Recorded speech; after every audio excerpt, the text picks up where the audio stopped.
Along with integrated pest management, Washington apple growers are also using new technology to improve their apples. Everything is different now. It was much easier years ago now.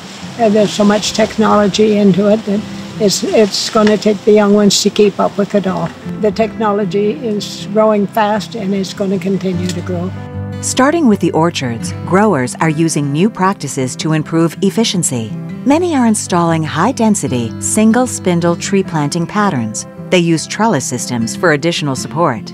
This particular orchard's a single spindle, about 1,450 trees an acre. It's high density. Fruit from those trees might be a size and a half larger than maybe a standard freestanding, semi-dwarf or a seedling type rootstock. The fruit, is more conducive to better labor savings. It's safer, it's convenient to pick.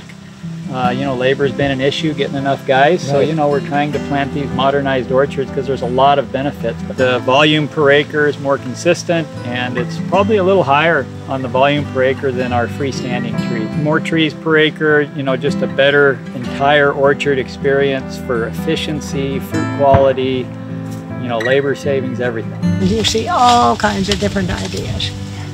And everybody's going to have to try and see what's best for their particular location and variety. Growers are also moving into better safety technology for their harvest workers. Platforms are starting to replace ladders on some orchards, which give the harvest crews better footing and balance while picking the fruit. As the fruit grows, Washington growers also use weather data to improve production and product quality, optimize resource use, and reduce environmental impact. And what it does is it collects large amounts of data on temperature and solar radiation, soil temperature, rainfall, humidity. And what growers can do and their advisors is plug that information into prediction models to determine when pests, diseases, and other things are going to become a problem and help them time the treatments that they need to make.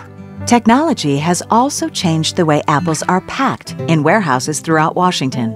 We want the consumer to have a good eating experience every time they pick up an apple. So we use all this technology to make sure that they do. By using powerful optical sorting platforms, our growers are ensuring consistently high quality in every box of apples. The visual sorter helps sort the apples based on color and defects. It takes 270 pictures per apple, looking at defects, color, and shape, deciding what different defects are. After it goes through an internal sorter. The internal sorter evaluates the internal quality of the apples. After the internal sorter, they're weighed. All that information is put into the computers to decide which drop that apple will go based on color, defects, shapes, weight. As it's going onto the cups to go to the drop, that information is sent to the sticker machine. The sticker machine puts the correct sticker on the apple, a large or small apple, and then it's taken down the line to the correct drop where it's dropped into the right grade and size to be put in the box. Those boxes go through the process where they are sealed and stamped correctly, and that continues to the robot machine, which separates those boxes out and palletizes them before they're put into storage. Traceability and accountability are important to Washington growers. When they're stamped with the correct variety, grade, pack type, tray pack, or bag. We put a barcode on each box. It's a serial. It has all the information from the grower to the pick date, variety, size, so that when it's delivered to the customer, if there's an issue, we can trace everything back to the box. The best technology, mixed with responsible growing practices and care for our workers, allow us to deliver high-quality and ethically grown apples to the world.